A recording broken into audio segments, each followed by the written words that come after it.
मुझे एक शीट देना बच्चे। शीट से दिया था, किससे दिया था मैंने?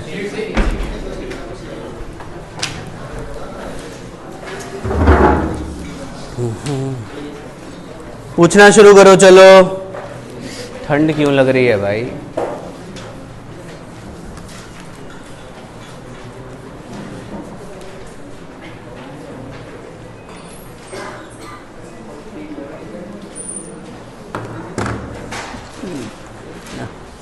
चलो पूछना शुरू करो। पहले इलिस्ट्रेशन में कोई है? 3 दिया था।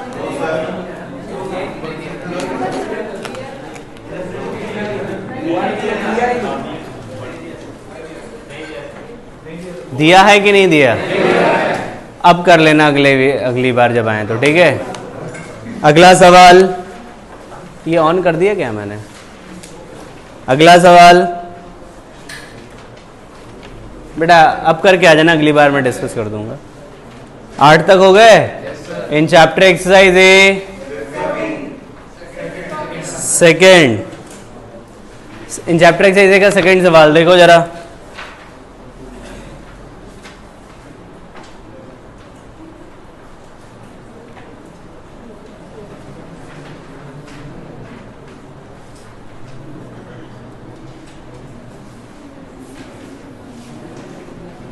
पढ़ो जरा सब लोग सेकेंड सवाल।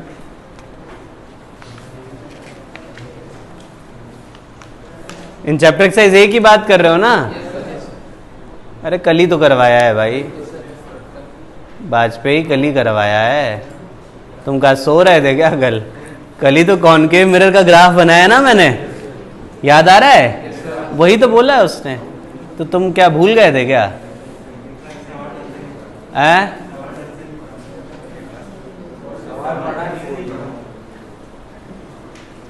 तो क्या हमसे बोल दिया कि सर तो खुद ही पढ़ लेंगे ढंग से? अगला सवाल, फिफ्थ का, convex mirror always produces virtual image. Convex mirror का मैंने ग्राफ बनाया था ना, जरा देखो। वर्चुअल इमेज का मतलब V पॉजिटिव होगा हमेशा। क्या कभी V नेगेटिव होता है कि नहीं होता? उसमें चेक करो, ग्राफ चेक करो, ग्राफ से पता चलेगा क्या V नेगेटिव आता है कभी उसमें। और V नेगेटिव आता है मतलब कि रियल इमेज बनेगी। आप चेक करके देखो मैं क्या कह रहा हूं बच्चे। एक्चुअल में होता क्या है, वर्चुअल ऑब्जेक्ट के लिए रियल इमेज बन जाती है। क्या V नेगेटिव आता है कि नहीं आता? ये देखो, V पॉजिटिव मतलब वर्चुअल इमेज, V नेगेटिव मतलब रियल इमेज। V नेगेटिव आ रहा है तो रियल इमेज बनेगी, इसीलिए तो ग्राफ कराया था भाई। मुझे पता था कि आपको कई बार ग्राफ मदद करेगा। समझ गए बच्चों?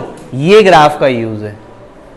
होता क्या है, तुम लोग रियल ऑब्जेक्ट के लिए तो चीजें पढ़ लेते हो, वर्चुअल ऑब्जेक्ट के लिए नहीं पढ़ते हो। तो वर्चुअल ऑब्जेक्ट पता होना चाहिए, ठीक है बच्चों। वर्चुअल ऑब्जेक्ट के लिए ग्राफ यूजफुल है। अब मैं खुद बोल रहा हूं, ग्राफ आप देखो, you are getting V negative और नॉट, दैट्स इट। अगर है तो उसका सीधा मतलब है कि वर्चुअल इमेज बनेगी यहां पे, सॉरी रियल इमेज बनेगी। मिलता है भाई? ज्योति तुमने देखा है इसका? और किसने पूछा था भाई? देख लिया? रामदयाल, संदर्भ वाजपेयी, हो गया था। ऊपर का 2 कौड़ी वाला सवाल नहीं, वही हो गया तुम्हारा है, ठीक है। ऋत्विक छुट्टी मार ली है क्या?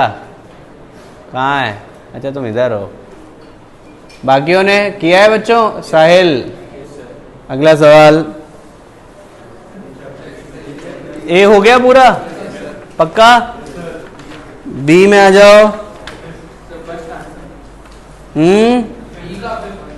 बी का फिफ्थ,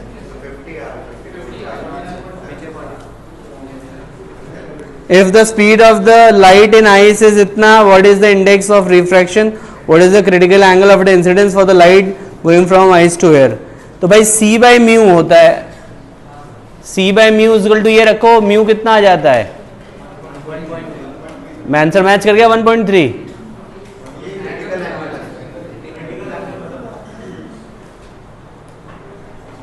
इंडेक्स ऑफ रिफ्रैक्शन नहीं दिया क्या आंसर? अरे पहले ये बताओ, रिफ्रैक्टिव इंडेक्स की वैल्यू दी है कि नहीं दी है? नहीं दी है। 1.3 आ गया और sine theta C is equal to 1/म्यू, तो कितना आता है बच्चे? 50। और दिया कितना है? सही कर लो फिर उसे, वही एक उपाय है अपने पास। ये तो आसान क्वेश्चन था, पिछली क्लास में टीआईआर बता दिया था ना मैंने, तो कहां से दे दिया सवाल? टोटल इंटरनल रिफ्लेक्शन नहीं पढ़ाया ना, तो फिर छोड़ दो ना, फिर अभी पढ़ाते हैं फिर कर देना। अभी मैं पढ़ा दूंगा, आज पढ़ाना है मुझे। अगला सवाल पक्का? मुझे ये बताओ, मैंने तुम लोगों को वो पढ़ा दिया है ना, क्या कहते हैं, लेंस लॉ पढ़ा दिया है? लेंस लॉ कह रहा हूं, ये स्नेल्स लॉ। और क्वेश्चन कौन कौन से कराए थे मुझे बताओ जरा। इलस्ट्रेशन 9 करवा दिया था, आया ना? इलस्ट्रेशन 13 पक्का? यही 2 क्वेश्चन कराए थे। एक इलस्ट्रेशन नंबर 10 करो अभी, चलो पहले 10 करो, पहले 10 करो बच्चों। टिपिकल स्नेल्स लॉ का सवाल है ये, टिपिकल स्नेल्स लॉ का सवाल है, ठीक है?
क्वेश्चन की लैंग्वेज समझ आ रही है क्या बच्चों? ये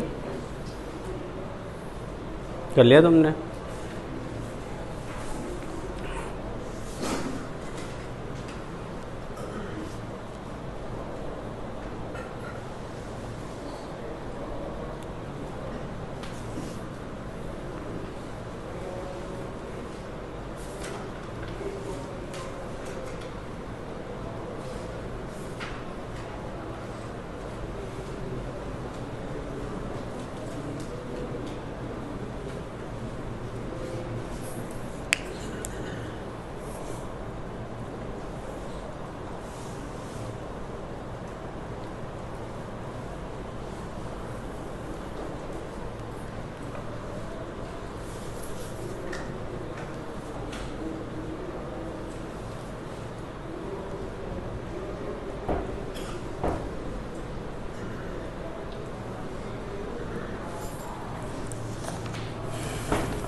इसमें बच्चे क्या कह रहे हैं देखो ना, इसे आपसे कह रहा है कि कहानी कुछ ऐसी है और ये कह रहा है person looking through the telescope T just see the point A on the rim. ये ए है, बस ये देख पा रहा है ये। फिर कहता है when the vessel is completely filled, यहां तक भर दिया गया है ऐसे वेसल को, है ना ऐसे। तो vessel is completely filled with liquid, इतना ही observe a mark at center B of the bottom without the telescope of the vessel.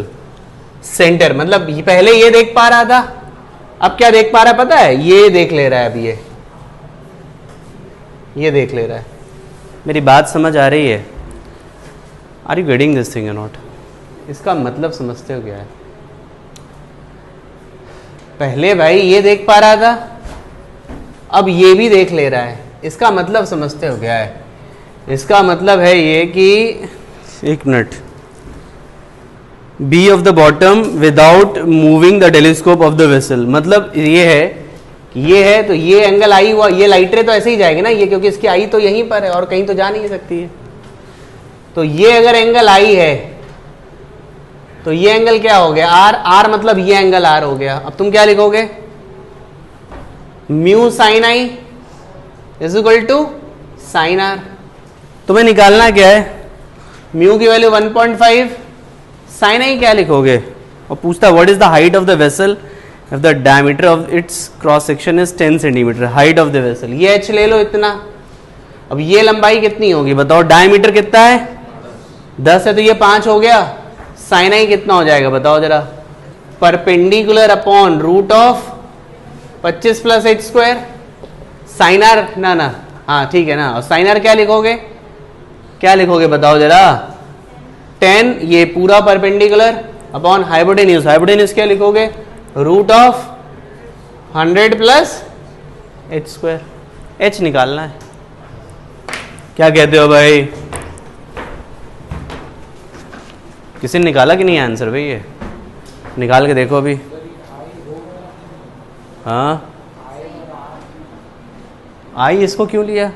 तुम किसी कुछ भी एंगल ले लो यार, अपने को तो स्नेल्स लॉ लगाना है, खत्म कहानी।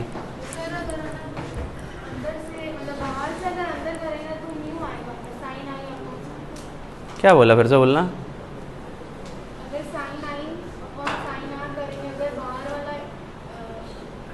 लेंगे तो हाँ। अरे बेटा तुम काहे स्नेल्स लॉ में कंफ्यूज हो रहे हो? मैंने तुम्हें क्या सिखाया था? Mu sine theta constant. तुम कुछ भी लो, यहाँ से लाइट रे जा रही है, ये लाइन ली, ये आई है तो म्यू साइन आई। बाहर गया ऐसे तो ये एंगल आर होगा, म्यू साइन आर। म्यू 1 है। तुम क्या कह रही हो? बेटा ऐसा नहीं होता। लाइट रे कहाँ से निकल के बाहर जा रही है उसे दिखाई दे रहा है यहाँ पे, मतलब रिफ्रैक्ट होकर के इसकी आंखों में आएगी। इसकी आंखों से लाइट रे निकलेगी तो उसकी इमेज अब खुद थोड़े देख पाएगा, उसे इमेज देखनी है तो रिफ्रैक्ट होकर के पहुंचना चाहिए उसमें। मैं क्या कह रहा हूँ समझ आ रहा है? मतलब जैसे तुम मेरे को देख पा रहे हो तो मेरी इमेज जा रही है तुम्हारे आंखों में, आई एम द ऑब्जेक्ट, और उसकी इमेज आई लेंस पे दिख रही है। अब मुझे अपनी इमेज देखनी है तो मैं ऐसे थोड़े देख लूंगा अपनी आंखों से, मुझे तो मिरर देखना पड़ेगा ना। नहीं समझे मेरी बात? तुमने उल्टा बोल दिया था। क्या ये बात समझ आ गई? चलो अब हम लोग अपरेंट सॉरी वो पढ़े क्या कहते हैं, टोटल इंटरनल रिफ्लेक्शन समझ आ गया मेरे रिशित? ये चलो start with the total internal reflection. Heading लिखो total internal reflection. Total internal reflection.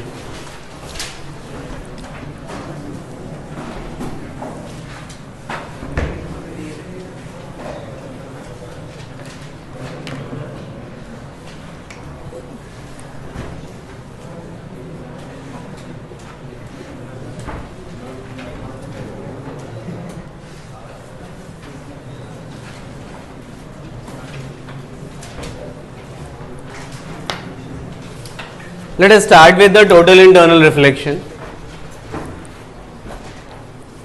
देखिए TIR की अगर हम बात करें, इसको समझिएगा.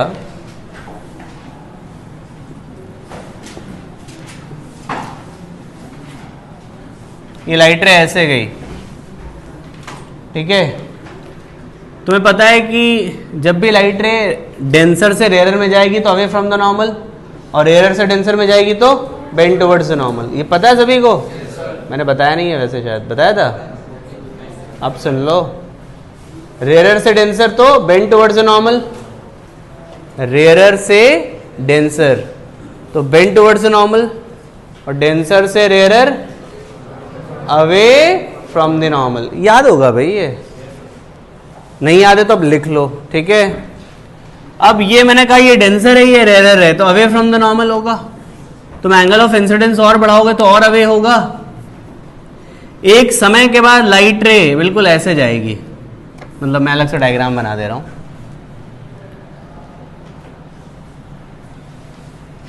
इस एंगल को हम लोग कहते हैं क्रिटिकल एंगल, और इसके बाद अगर इससे थोड़ा भी एंगल बढ़ा दिया तुमने तो ये क्या कर जाएगा?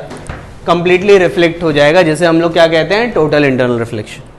मतलब रिफ्रैक्शन होगा ही नहीं, क्या कर जाएगा? कंप्लीटली रिफ्लेक्ट हो जाएगा, जिसे हम लोग क्या कहते हैं? Total internal reflection. Is it clear? इसके बाद होता है, यहां पर तो रिफ्रैक्शन हो रहा है, तो क्रिटिकल एंगल के बाद थोड़ा भी बड़ा होगा तो ये क्या? ये एंगल ऑफ इंसिडेंस, मतलब थीटा, अगर थीटा सी से बड़ा होगा तो क्या आएगा?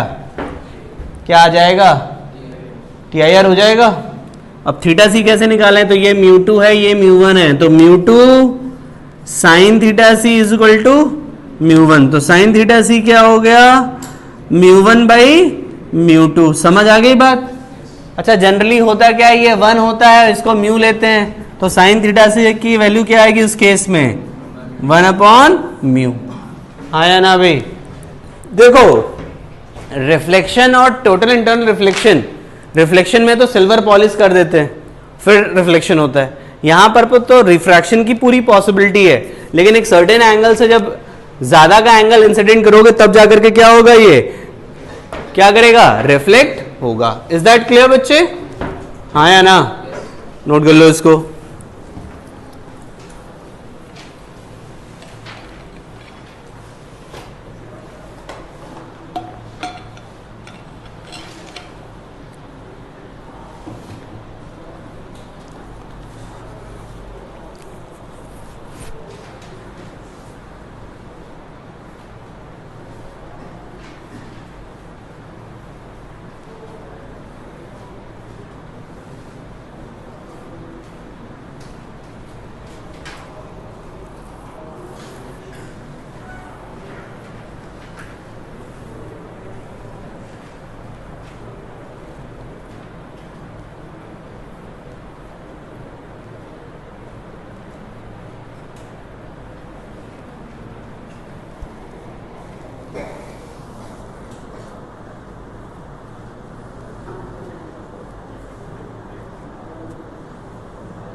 बताओ भाई, क्लियर होगी बात ये? तो हमेशा इस बात का ध्यान रखिएगा कि ये इस तरीके से टोटल इंटरनल रिफ्लेक्शन काम करता है। अच्छा, इस कंसेप्ट का यूज हम लोग बहुत ज्यादा करेंगे अलग अलग क्वेश्चंस में। जैसे इस पे 2 क्वेश्चन करने होते हैं, दोनों अच्छे क्वेश्चंस हैं। देखो जरा पहला क्वेश्चन, इलिस्ट्रेशन नंबर 11।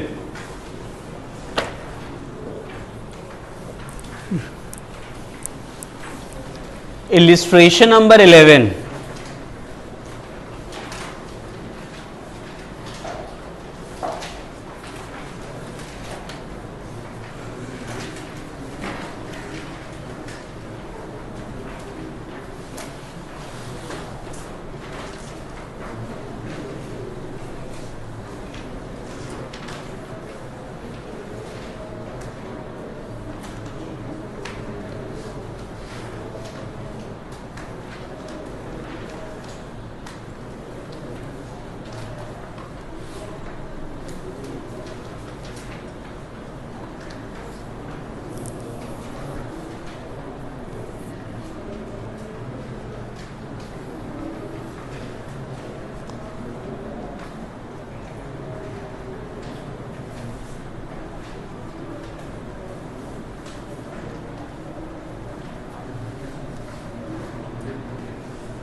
क्वेश्चन की लैंग्वेज समझ आ रही है क्या? ये बहुत स्टैंडर्ड क्वेश्चन है वैसे। कितने लोगों ने किया है अब तक? करो, अभी मैं वेट कर रहा हूँ। इसमें TIR होने के बाद लाइट रे बाहर नहीं निकल पाएगी, केवल एक सर्कुलर एरिया से ही लाइट रे निकल सकती है। भाई तुम ये देखो ना क्या कहानी है।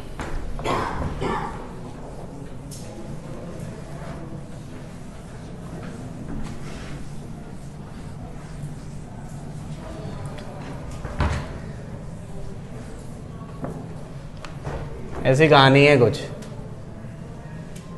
ये बीच से तो निकल जाएगी, लेकिन एक समय के बाद यहां से निकलना बंद हो जाएगा।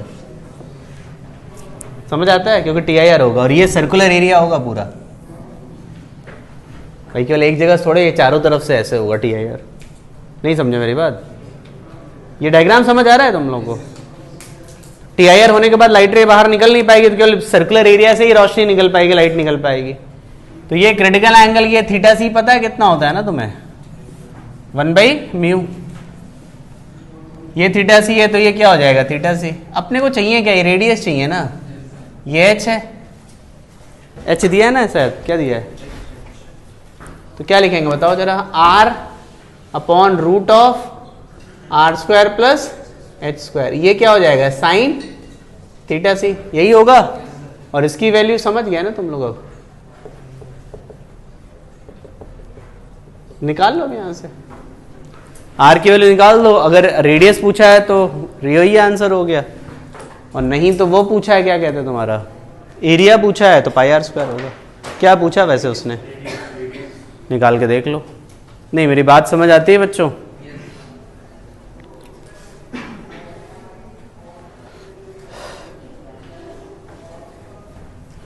यहां से टी आर करेगा, केवल यहीं से नहीं है, चारों तरफ से ये रोशनी लाइट टी आर करेगी। तो मैंने जानबूझ के थीटा सी लिख दिया, ये भी थीटा सी, साइन थीटा सी लगा दी, ये आर है ये एच है, साइन थीटा सी लगा दिया, साइन थीटा सी की वैल्यू 1/μ रख दी।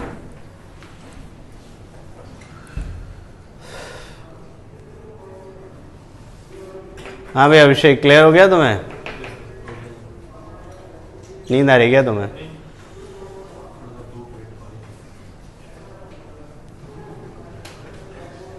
तो आजकल तुम लोग को नींद आती होगी खूब, तो कि नींद उड़ी हुई है बिल्कुल? अरे नहीं, ऋषि तो अभी भी नींद में ऐसा लग रहा है, ऐसे कर रहा है।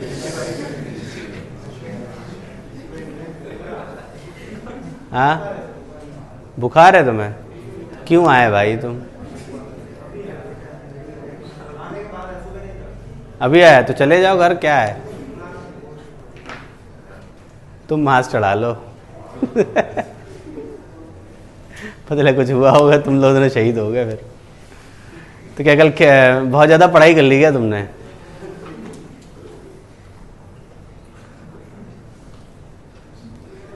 चलो कोई नहीं। तो बच्चों ये क्लियर हो गया क्वेश्चन, ये आसान क्वेश्चन था भाई, इसका बढ़िया वाला क्वेश्चन अब आएगा, और वो है illustration number 12। Illustration number 12 is a good question.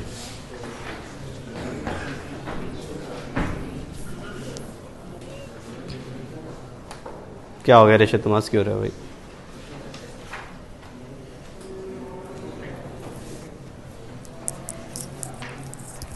अभिषेक के बगल में बैठने का असर आ गया तुम्हें भी लग रहा है।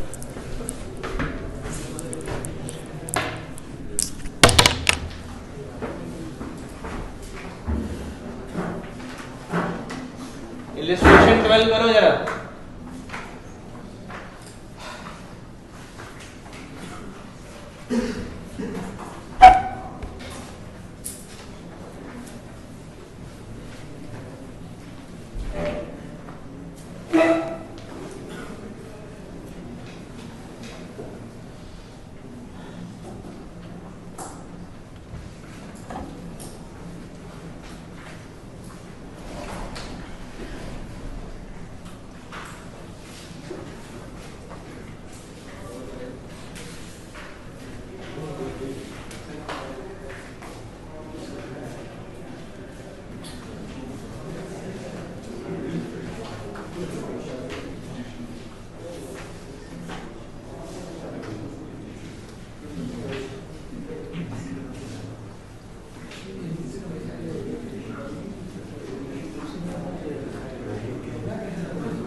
कर दिया क्या तुमने सॉन्ग में?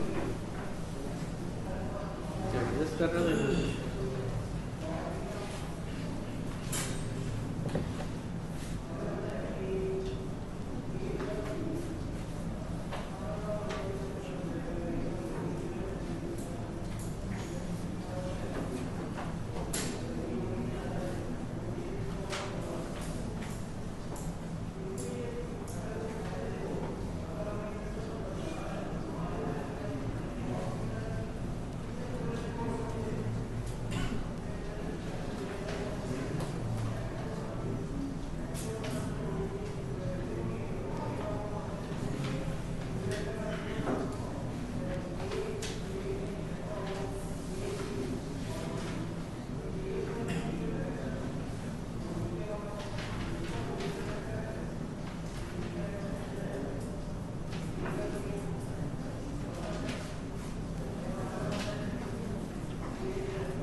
समझ आ रहा है क्या क्वेश्चन? ये अच्छा क्वेश्चन है बहुत। ये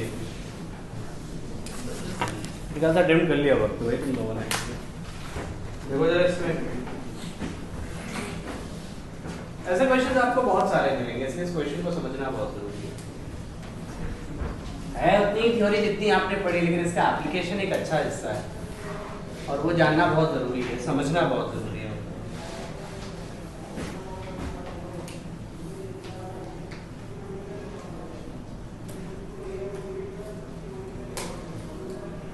ये कहानी है, इसको ले लो आई, इसको ले लो आर, इसको ले लो अल्फा। क्या मैं लिख सकता हूँ R alpha equal to 90 degree? सबसे पहले लिख सकता हूँ मैं? आया ना भाई? अगर टी आई आर होना है तो क्या मैं कह सकता हूँ कि अल्फा की वैल्यू थीटा सी से बड़ी होनी चाहिए? दोनों साइड साइन ले लूँ मैं, sine alpha should be greater than sine theta C. तुम्हें पता है 1/म्यू होता है। अरे ये म्यू है, अगर होगा साइन अल्फा। जरा साइन अल्फा निकालने के लिए मैं अल्फा की वैल्यू लिख रहा हूँ 90 माइनस थीटा लिख सकता हूँ। साइन अल्फा की वैल्यू कितनी होगी? साइन 90 माइनस थीटा मतलब कॉस थीटा। क्या मैं यहाँ पे ये कॉस थीटा लिख दूँ?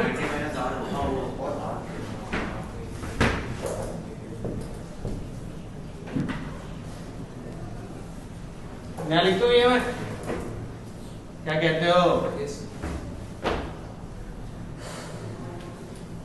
एक स्नेल्स लॉ लगा दो यहाँ पे जरा। स्नेल्स लॉ क्या लगाओगे बताओ?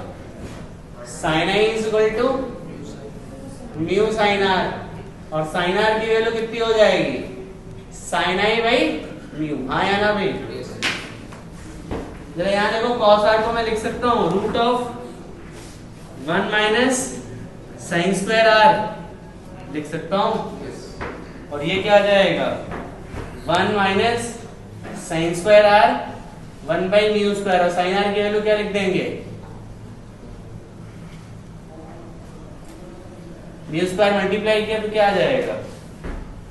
Mu square minus sine square I 1 mu square 1 plus sine square I mu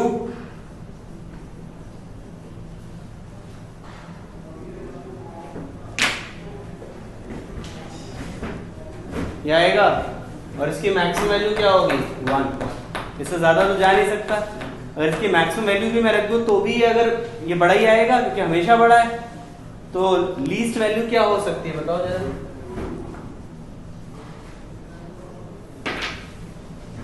हो जाएगी ये। अब आप सोच लो क्या कर रहे हैं इसमें। अब आप सोच लो क्या कर रहे हैं, कैसे कर रहे हैं।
आंसर आता है क्या बच्चों? ये बताओ।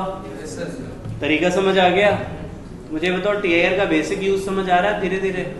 वैसे तो मैं सही बताऊं टीआईआर के क्वेश्चंस और भी मिलेंगे, लेकिन ये मिलेंगे तुम्हें तब जब तुम इसके मिक्स क्वेश्चंस करोगे, जैसे प्रिज्म से यूज करोगे। प्रिज्म में इसका बहुत यूज आएगा, वहां पे काफी यूजफुल पार्ट हो जाता है ये। ठीक है बच्चे? तो ये बताओ, ये फिनोमिनन क्लियर हुआ आप सभी लोगों को? क्लियर हुआ ये? क्योंकि अगला फिनोमिनन फिर से आने वाला है, वो है एपरेंट डेप्थ। अब वो भी बड़ा अच्छा सा फिनोमिनन है।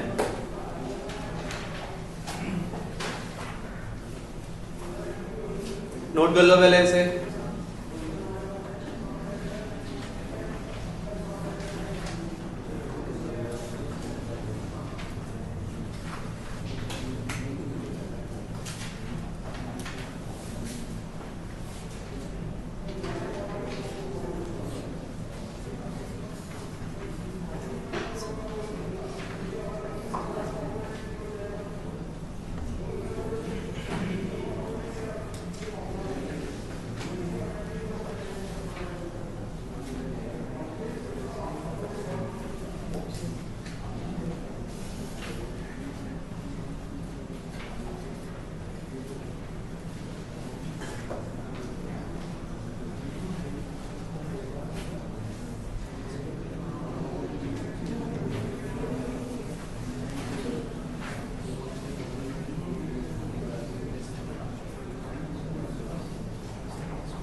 हेडिंग लिखो बेटा एपरेंट डेप्थ।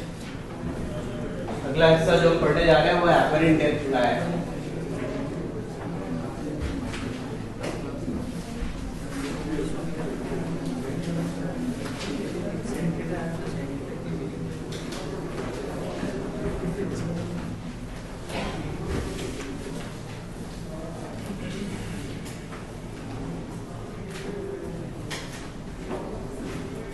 देखो तुमने ऐसा कई बार ऑब्जर्व किया होगा, जैसे ये बकेट है कोई,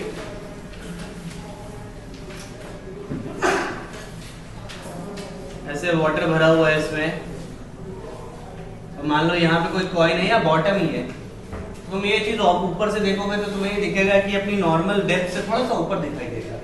ऐसा कभी ऑब्जर्व किया है तुम लोगों ने? घर पे जाके करना, बिल्कुल दिखेगा तुम्हें। इनफैक्ट स्विमिंग पूल में भी गए होगे ना, तो कई बार ऐसा दिखता है कि वो जो बॉटम है स्विमिंग पूल का थोड़ा सा ऊपर दिखाई देता है। ऐसा रियलाइज किया है क्या? ईमानदारी से बताओ, तुमने अभिषेक रियलाइज किया है? कब किया था? हाँ, बदबू बहुत आता है पानी में।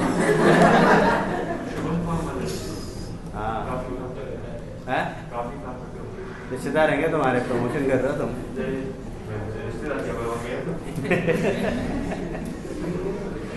खैर जो भी है, हाँ तुम कुछ बोलना चाहते हो? जो भी है, मतलब बदबू मारे ना मारे, लेकिन वो जो फिनोमिनन है वो ऑब्जर्व जरूर होगा। वो क्लियर हो गया? थोड़ा सा बॉटम ऊपर दिखाई देता है उसका। हैव यू सीन दैट और नॉट? पक्का? तो एग्जैक्टली कॉइन भी रखोगे तो कॉइन भी थोड़ा सा ऊपर दिखाई देगा, और उसका कारण जानते हो क्या होता है?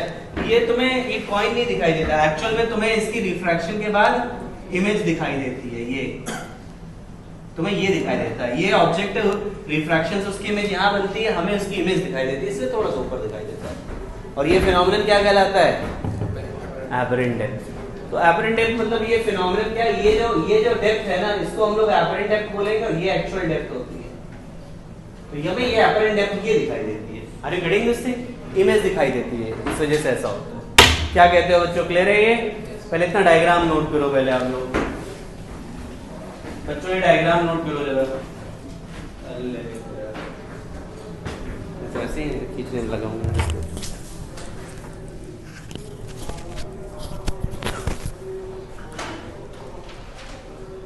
तो तुम लोग रिकॉर्डिंग देखते हो क्या अभी भी? हैं? अपलोड नहीं होते? साइट ही बंद कर दी? तो क्यों टाइम पास करा रहे हैं हम लोगों से? ये हैं? यूट्यूब पे आती है? और यूट्यूब चैनल है क्या हमारा?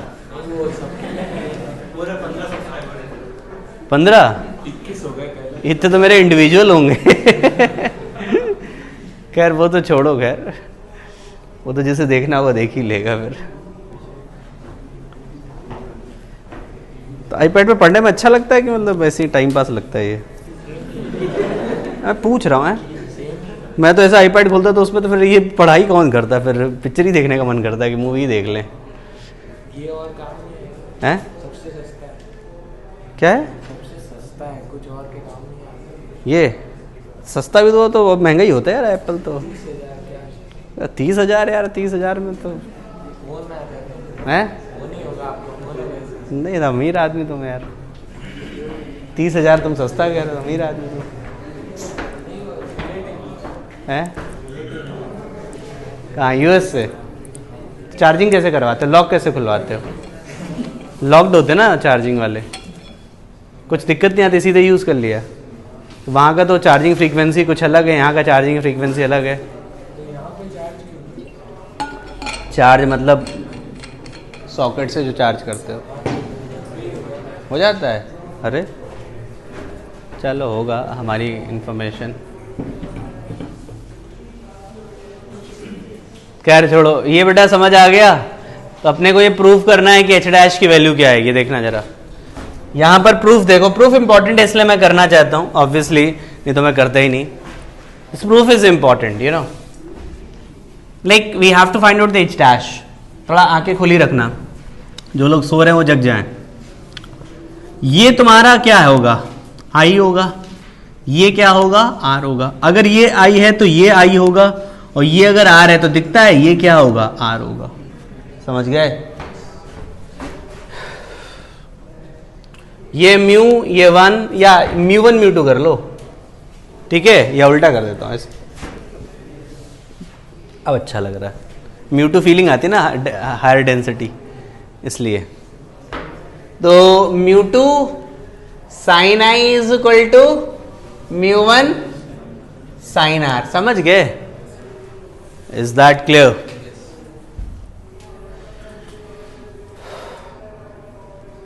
ये हुआ। अब अगर हम लोग यही जो ऑब्जर्वेशन है ऊपर से देखें, नॉर्मल व्यू कहते हैं इसे, नॉर्मल व्यू, जब ऊपर से देखते हैं ना, नॉर्मल व्यू करते हैं, तो नॉर्मल व्यू में क्या होता है कि ये एंगल्स बड़े छोटे होते हैं, ऊपर से देख रहे हो एग्जैक्टली, तो आई भी छोटा होगा और आर भी छोटा होगा। आई और आर अगर छोटा है ना, तो मैं इसको ऐसे लिख सकता हूं,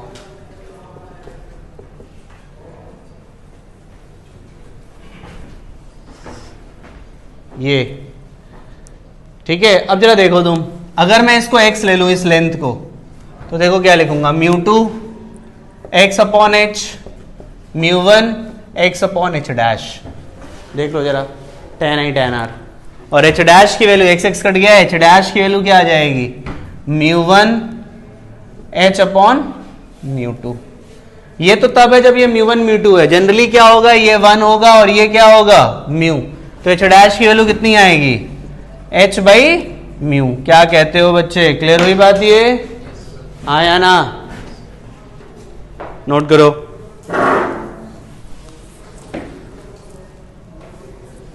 अबे तो नकुल, तुम तो चश्मा ऐसे ही फंसाए रहे, तो लाते गाए हो फिर भाई? इतनी दूरी का दिखता है, कितनी दूरी का नहीं दिखता फिर? अच्छा, हाँ, मैं लगा फैशन में लगा के घूम रहे हो तुम। नहीं मतलब रेपुटेशन बनती है ना आसपास गली मोहल्ले में कि लड़का तैयारी करता है, प्रिपेयरिंग फॉर द जेई। ऐसे ऐसे ऐसे बैठ जाओ तो सब इज्जत नहीं देते, चश्मा चश्मा लगा के बैठो तो हाँ कुछ तो है।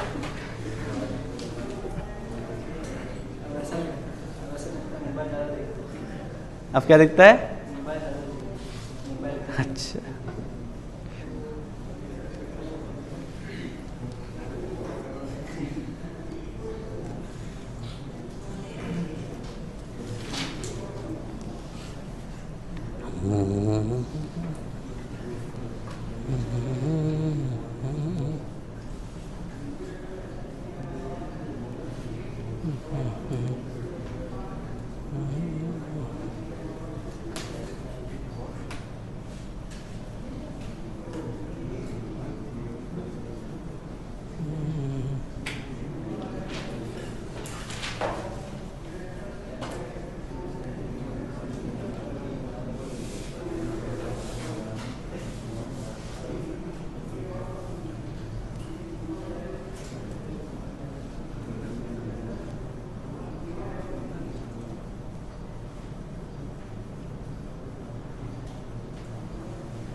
इसमें एक एपरेंट शिफ्ट भी होता है, उसे भी ध्यान दीजिएगा।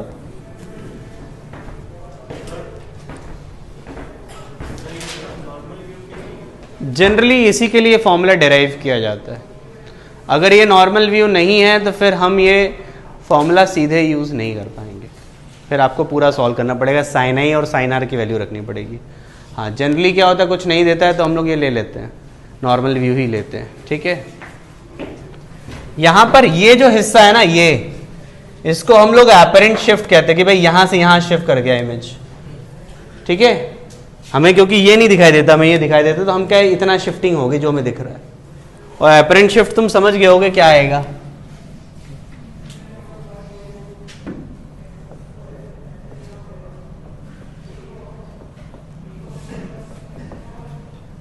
क्या होगा बताओ।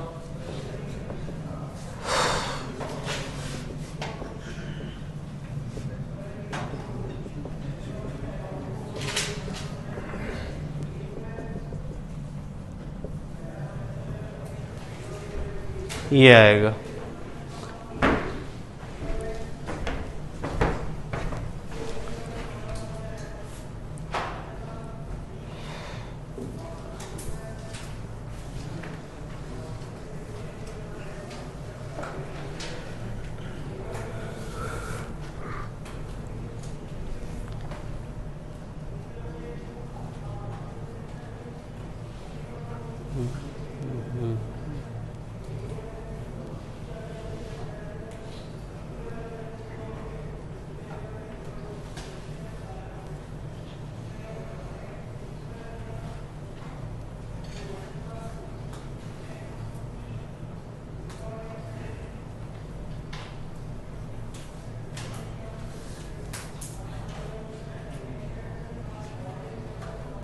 बच्चों बात समझ आ गई आप सभी लोगों को। ओके, एपरेंट शिफ्ट भी क्लियर है। इसको थोड़ा सा जनरलाइज करेंगे हम यहां से।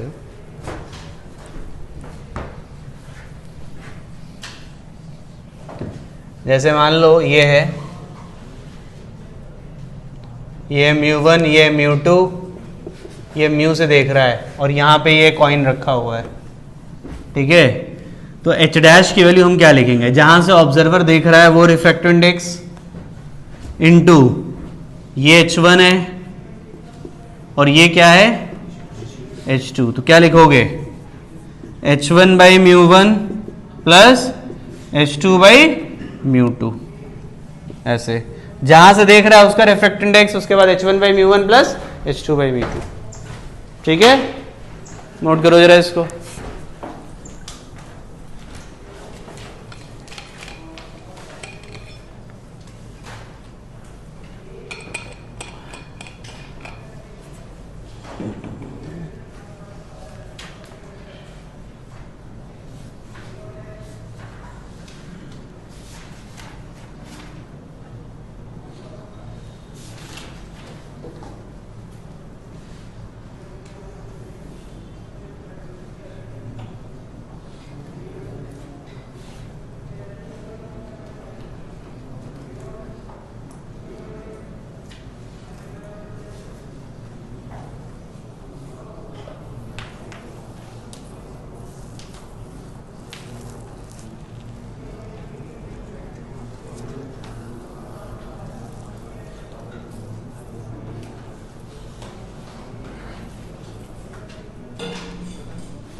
बच्चों ये बात क्लियर होगी आप सभी लोगों को?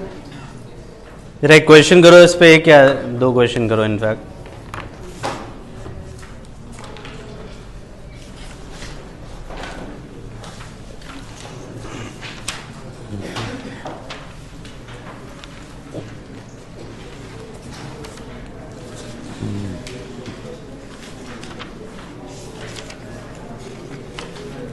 बड़ा ये ठंड बहुत ज़्यादा ही लग रही है यार ये। इलिस्ट्रेशन 24, इलिस्ट्रेशन 24 करो जरा।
आता है क्या आंसर भाई? इसको एपरेंट डेप्थ से करके देखो, apparent shift, sorry apparent shift से करके देखो, उससे भी किया है क्या? अच्छा, इसका सॉल्यूशन एपरेंट शिफ्ट से ही दिया है, तुम लोगों ने कैसे किया ये बताओ? जो मैंने बताया उससे किया है? जरा एपरेंट शिफ्ट से करके देखो, जो इसने सॉल्यूशन दिया उसकी बात मैं कर रहा हूँ, चाहो तो सॉल्यूशन देख के देखो क्या किया है। मतलब हर एक स्लैब की वजह से शिफ्टिंग होती है, जरा उससे करके देखो, मैं मदद करूं कि करोगे? अभी तुम लोग करके देखो, शिफ्टिंग का फॉर्मूला यही लगेगा तुम्हारा।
आया कि नहीं आया भाई? ये हर एक स्लैब की वजह से इतनी शिफ्टिंग आएगी, तो तुम्हें इतनी शिफ्टिंग मिल गई और टोटल हाइट में से वो शिफ्ट घटा दो तो एपरेंट डेप्थ मिल जाएगा। नहीं समझ आई मेरी बात? पूजा तुमने निकाल लिया? पीछे भाई तुमने निकाला? आज पे ही हो गया भी तुम्हारा? क्लियर हो गई बात? ये एपरेंट शिफ्ट का भी यूज करके निकाला जा सकता है। अब यहां पर एक बड़ा इंटरेस्टिंग सा हिस्सा है जो अपने को पढ़ना है। इनफैक्ट जो क्वेश्चन तुमने किया ना, जस्ट उसके ऊपर देखो जरा, दो डायग्राम बने, उसे हमें समझना है। जो क्वेश्चन तुमने अभी सॉल्व किया उसके जस्ट ऊपर देखो, दो डायग्राम बने, वो हमें समझना है।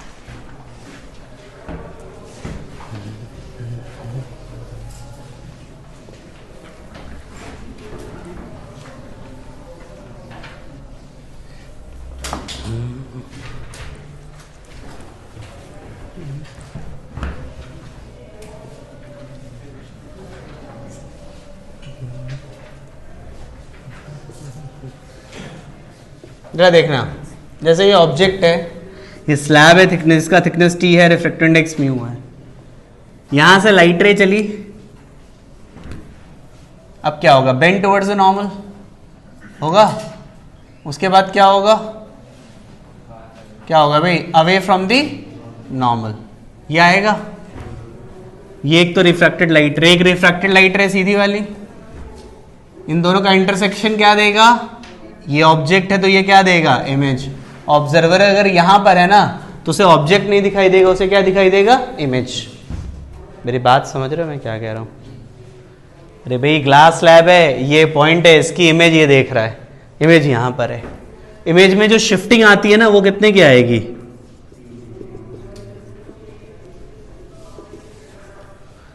याद रखना है ये चीज। और शिफ्टिंग किस डायरेक्शन में आती है? लाइट रे के डायरेक्शन में। जैसे ये ऑब्जेक्ट है, वहां से अगर हम इस ऑब्जेक्ट को देखेंगे तो हमें ऑब्जेक्ट नहीं दिखाई देगा, हमें इमेज दिखाई देगा। और कितनी दूर दिखाई देगा ऑब्जेक्ट से? लाइट की डायरेक्शन में। और ये कितना हो गया? इतनी दूर दिखाई देगा। ये रियल ऑब्जेक्ट के लिए। जरा वर्चुअल ऑब्जेक्ट के लिए देखो, वर्चुअल ऑब्जेक्ट के लिए, वर्चुअल ऑब्जेक्ट के लिए क्या करें बताओ जरा। ये वर्चुअल ऑब्जेक्ट हो गया, away from the sorry bend towards the normal. और उसके बाद क्या लिखेंगे? सॉरी, उसके बाद क्या करेंगे? Away from the normal. तो फिर से वही मैं कहूंगा, ये ऑब्जेक्ट है और ये इमेज। ऑब्जर्वर अगर यहां पर है ना, सॉरी यहां नहीं, ऑब्जर्वर अगर यहां पर है तो उसे ये नहीं दिखाई देगा, उसे क्या दिखाई देगा? इमेज दिखाई देगी। समझ आ गया? और लाइट रे की, ये लाइट रे की डायरेक्शन है, उसी डायरेक्शन में शिफ्ट होता है ये। और कितने से शिफ्ट होगा फिर से बताओ जरा? Delta H is equal to T 1 minus 1 upon mu. मतलब ये समझ लो कि अगर कोई ग्लास स्लैब आया तो वो एक रिफ्रैक्शन कराएगा और ऑब्जेक्ट का एक इमेज बनेगा। अगर रियल ऑब्जेक्ट है तो लाइट रे के डायरेक्शन में शिफ्ट हुआ, इतने से शिफ्ट हुआ। वर्चुअल ऑब्जेक्ट है, लाइट रे के डायरेक्शन में शिफ्ट हुआ, इतने से शिफ्ट हुआ। क्या कहते हो बच्चों? सोच के देख लो, मैंने क्या बोला वही उस डायग्राम में लिखा हुआ है जो शीट में भी मैंने बना के दिया हुआ है। आप आराम से देख लो, कुछ पूछना है तो पूछ लो। तो मतलब बीच में आंखें कमजोर होगी तुम्हारी? मतलब ऐसा है क्या? मतलब 11-12 बजे के आसपास आंखें कमजोर हो जाती हो, फिर सही हो जाती है।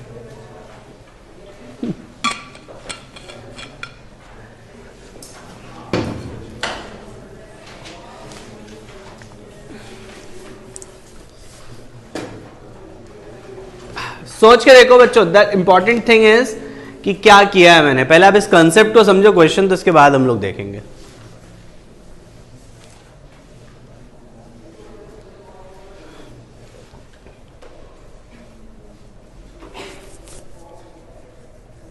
अभिषेक तुम नींद में ही लग रहे हो हमें। सो चुके क्या? सो चुके क्या तुम करो ऐसे ऐसे ऐसे, तो मतलब हमें लगा कोई भाई परेशानी वाली बात नहीं सर, मैं एक नींद मार चुका हूँ। उठाते रहना तुम बेमल ठाकुर इसको।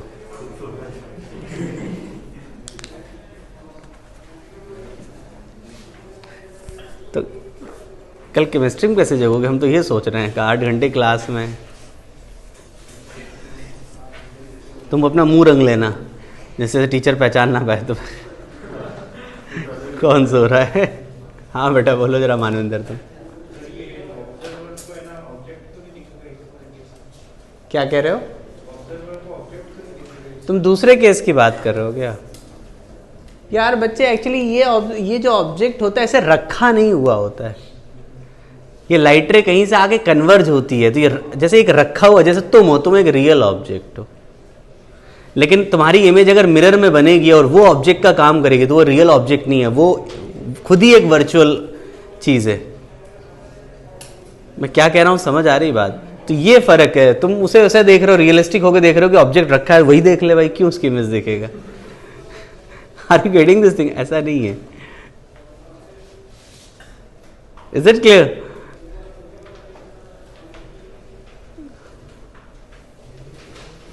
हाँ तो ठीक है अभिषेक, तुम रंग तो काला रंग लगा के आओगे, पीला?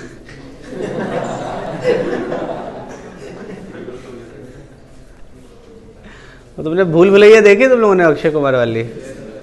उसमें वो राजपाल यादव है ना, मुंह रंग के रखता, वैसे ही आ जाना।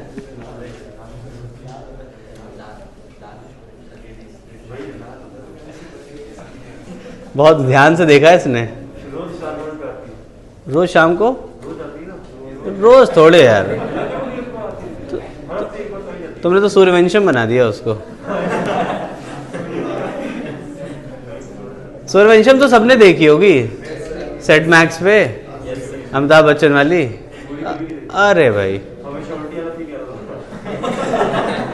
हमेशा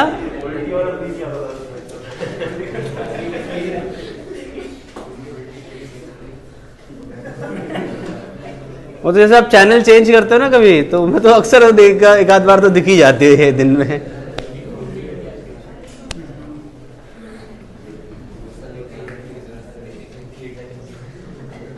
भाई नोट कर लो, कुछ पूछना हो तो पूछ लो, मूवी वूवी की बातें तो सेकेंडरी है। अरे श्योर, समझ आता है?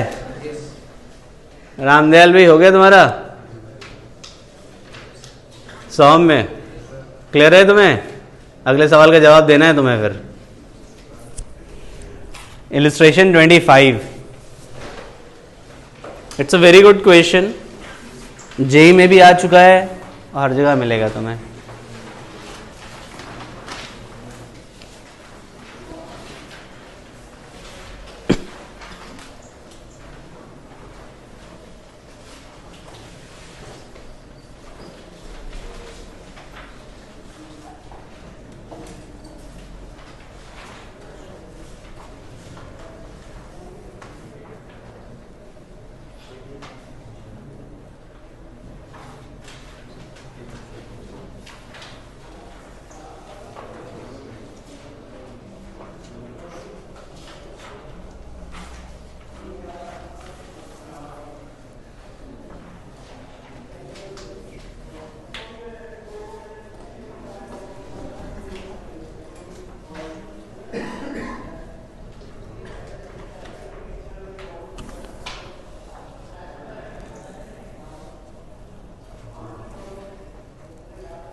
इसमें पहले रिफ्रैक्शन होगा, फिर रिफ्लेक्शन होगा, फिर रिफ्रैक्शन।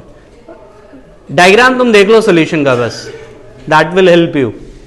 मुझे ये बताओ, ऑब्जेक्ट रखा हुआ है, सबसे पहले लाइट रे का रिफ्रैक्शन होगा स्लैब से, होगा? वो वाला केस बनेगा पहला वाला। देखो जरा कितने की शिफ्टिंग आती है, 1 आता है। पहले कितनी दूरी पे था? 21 सेंटीमीटर। 1 से शिफ्ट हो गया, कितने की दूरी बची? 20।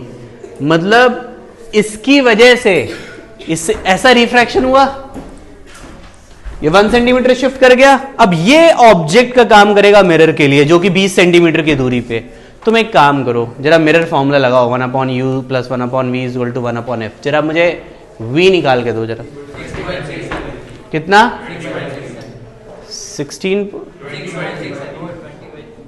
6.67 ना? पक्का? 20/3 यही बोल रहे हो ना? रिफ्लेक्शन हुआ, यहां मिरर था, रिफ्लेक्शन हुआ। अब जब रिफ्लेक्शन हो गया तो लाइट रे, अब जानते हो, वापस जाएगी। वापस जाएगी तो ऐसा केस बनेगा, ऐसा केस। भाई ऐसे मिरर लगा हुआ है, रिफ्लेक्ट होगी लाइट रे और वापस जाएगी, ऐसे वापस जाएगी, मतलब ऐसा केस बनेगा। और जो ये इमेज यहां बननी थी, अब वो यहां ना बन करके रिफ्रैक्शन की वजह से 1 सेंटीमीटर और आगे चली जाएगी। तो तुमने आंसर कितना लिखा है? 6.67 रिफ्लेक्शंस है ना, लेकिन उसमें एक और रिफ्रैक्शन होगा और इस बार यहां ना बन करके 1 सेंटीमीटर आगे बनेगा, उसमें 1 सेंटीमीटर और जोड़ दो, 1 सेंटीमीटर और जोड़ दो, तो 6.67 + 1। Are you getting this thing और नॉट? क्या दिया है आंसर? क्या दिया है आंसर, ये बताओ।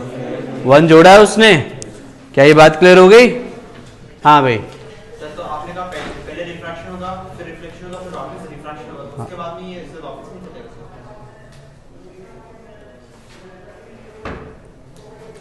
कहाँ से सवाल लाते हो भाई तुम?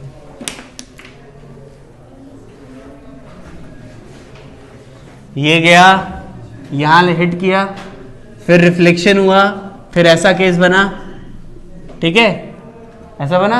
अब ये लाइट रे आगे जा सकता है क्या? वो आगे जाएगा ना, पीछे थोड़ा जाएगा। तो रिफ्लेक्शन या रिफ्रैक्शन कहां से होगा? अरे श्योर, इंटरनेशनल बोर्ड में था, नहीं लग रहा था है? 12th में नहीं था, तभी दशा खराब है तुम्हारी। अब समझ आ गया? अब आप सोच के बताओ मैंने क्या बोला। सौरभ, कहाँ तुम खोए हुए हो भाई? पक्का? तो ये क्वेश्चन है, ये क्वेश्चन अच्छा है, आप खुद देख लो कैसे। देखो एपरेंट डेप्थ के कंसेप्ट को कितना माइन्यूटली यूज किया गया है, बहुत अच्छे से यूज किया गया है, और इसका यूज हम लोग लेंस में भी कर लेंगे। बस ये है कि तुम याद रखो। चलो भाई, तो थोड़ा बहुत क्लियर हो गया होगा उम्मीद करता हूं मैं। होमवर्क है भाई तुम्हारे लिए, HCV देना जरा मुझे एक।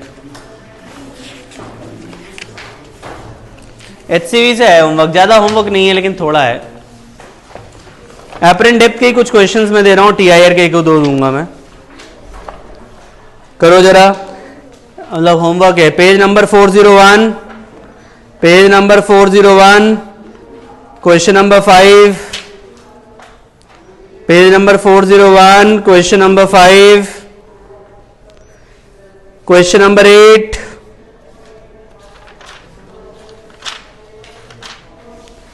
इसके बाद आ जाओ पेज नंबर 413,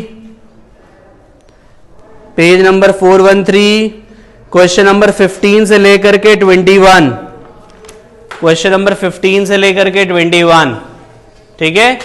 सब एपरेंट डेप्थ के क्वेश्चन है मैक्सिमम, ठीक है। अब इतना करके आना, नेक्स्ट टर्न पे हम लोग रिफ्रैक्शन शुरू करेंगे ये डिस्कशन के बाद, ठीक है। तो कल तो छुट्टी है तुम्हारी, सॉरी मेरी छुट्टी है, तो तुम लोग तो हैप्पी होली हो गया है कल तुम लोग का, तो हैप्पी होली अभी सुन लो, ठीक है। कितने घंटे क्लास है? 10। कितने टिफिन लाओगे? 2। घर वाले कहते नहीं यही टेंट काट के रह लो, क्या है।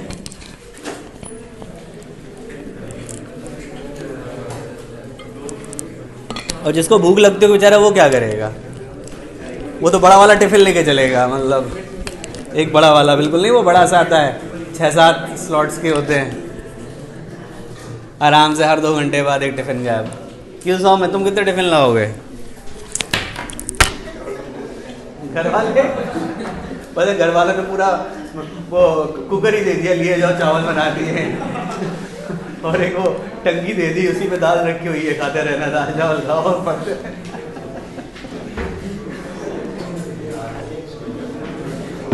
बंद कर देना।